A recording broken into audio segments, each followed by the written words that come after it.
Madame la Présidente, Madame la Ministre, Monsieur le rapporteur, mes chers collègues, aujourd'hui, chacun des députés républicains se prononcera librement et en conscience sur cette loi. Mais chacun doit savoir précisément ce qu'il va voter.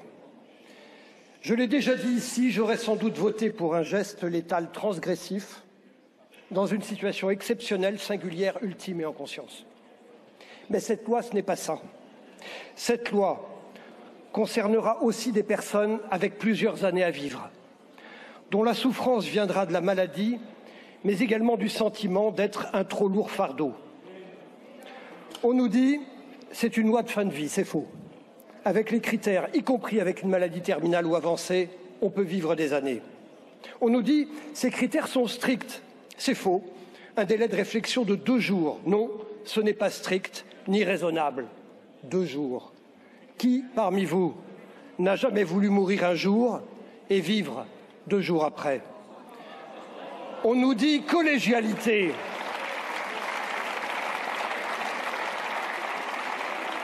Collégialité. Mais le patient pourra n'avoir physiquement rencontré qu'un seul médecin durant toute la procédure. Et ce médecin décidera seul, sans avis systématique d'un psychiatre. Le consentement libre et éclairé? Mais le consentement est-il libre et éclairé vraiment quand on est déficient mental, autiste, bipolaire, en prison ou sous tutelle? Nous voulions exclure ces patients de principe. Or, s'ils remplissent les critères, ils seront concernés. Un adulte sous tutelle, mes chers collègues, qui n'a pas le droit de signer un chèque, aurait donc le droit de demander l'euthanasie. Et les risques de pression de l'entourage sur un patient fragilisé, affaibli, oui, les abus de faiblesse, ça existe. La sécurité, ça aurait été par exemple qu'un juge contrôle le respect des droits du malade et son consentement. À la place, un délit d'entrave, l'impossibilité pour la famille et du médecin traitant de faire appel et une commission de contrôle qui contrôlera que tout s'est bien passé selon les règles, la belle affaire après la mort. On nous dit c'est une loi de liberté, mais est-ce qu'on est libre quand on est dépressif? Les psychiatres savent que non. Est-ce qu'on est libre de ses choix quand on est pauvre et qu'on ne peut pas se payer les médicaments non remboursés et les aides humaines et matérielles?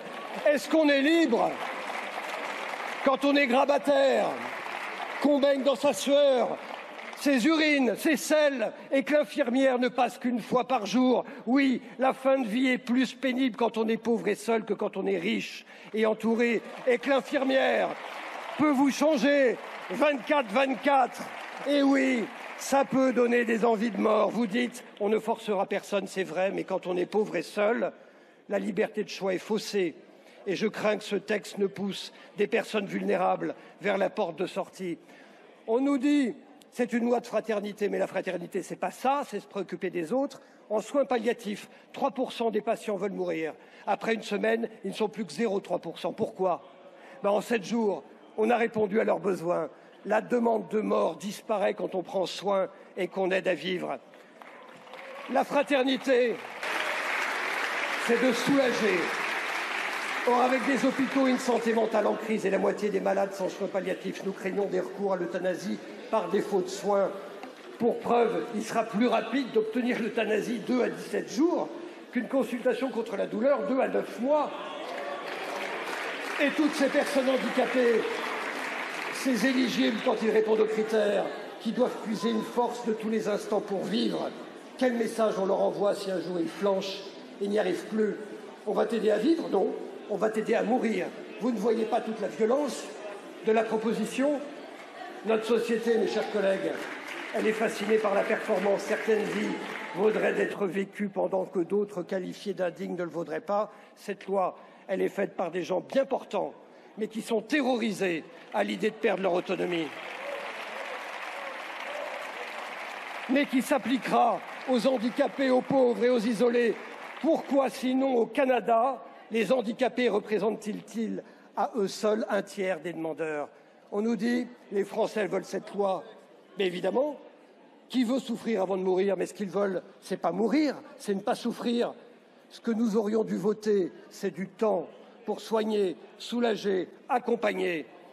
Cette loi sur la fin de vie est floue, instable, sujette à extension, comme on l'a vu à l'étranger, et à interprétation. Elle n'est pas une loi de liberté. Elle abandonne les plus fragiles et leurs familles à toute une série de pressions. La vraie question, c'est quelle société voulions-nous? Une société du soin ou une société où la compassion se résumerait à fournir la mort sur demande? Au nom d'ailleurs de critères si peu stricts que certains déjà veulent les changer.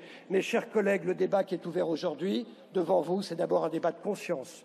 Et le choix auquel chacun d'entre vous procédera l'engagera personnellement. Pour ma part, j'ai choisi. Je ne veux pas d'une société qui aide à mourir.